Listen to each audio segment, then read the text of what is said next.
So when we talk about the pelvis is divided into greater and lesser two pelvis by the oblique line of pelvic inlet, superior pelvic aperture, which has already I have shown you in this is pelvic inlet.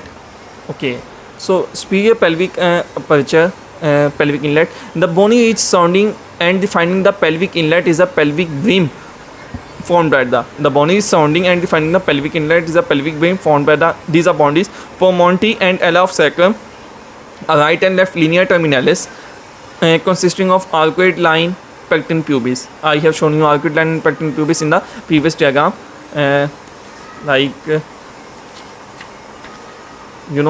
here this is pecten pubis and this is arcuate line.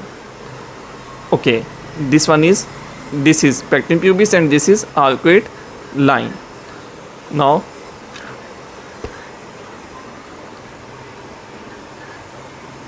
okay, the pubic arch is formed by the right and left ischiopubic rami conjoined inferior rami of the pubic and ischium. Pubic arch I have shown you already. This is pubic arch. This is pubic arch. Okay, now let's talk about the pelvic outlet. The pelvic outlet, inferior pelvic aperture, is bounded by the pubic arch anteriorly. This pubic arch anteriorly, and what is he saying? Ischial tuberosities laterally. Ischial tuberosities. These here ischial tuberosities are laterally, in which like these are ischial tuberosities laterally, and inferior margin of sacrotuberous ligament running between the coccyx and ischial tuberosity posteriorly laterally and tip of coccyx posteriorly. So tip of coccyx is posteriorly. I show you another diagram.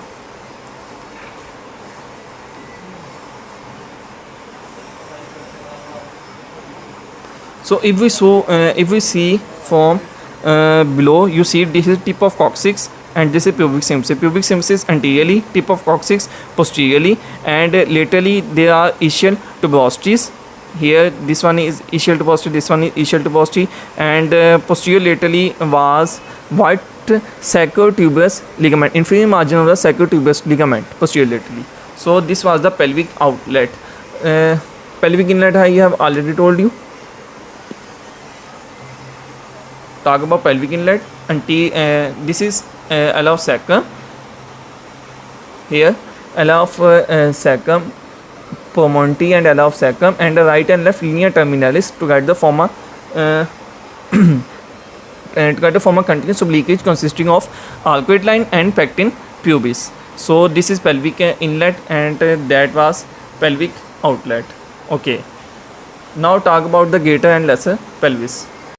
The greater pelvis is a part of the pelvis superior to the pelvic inlet superior to the pelvic inlet, bounded by the iliac ala posteriorly and the anterior aspect of S1 vertebrae posteriorly, occupied by the abdominal viscera, for example ilium and the sigmoid colon.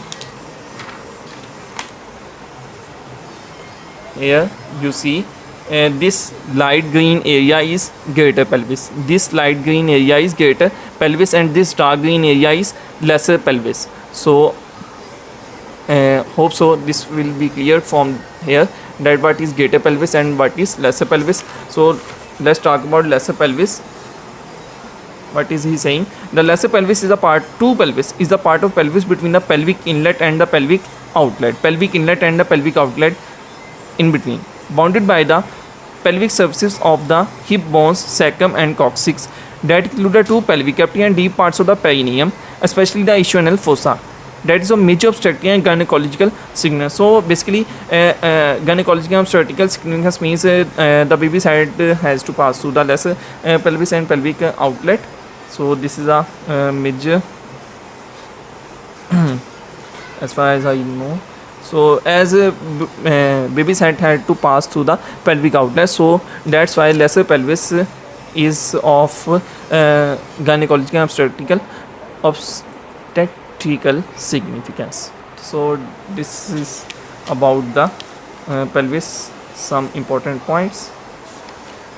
So please subscribe my channel and share this video. Take care. Allah Hafiz.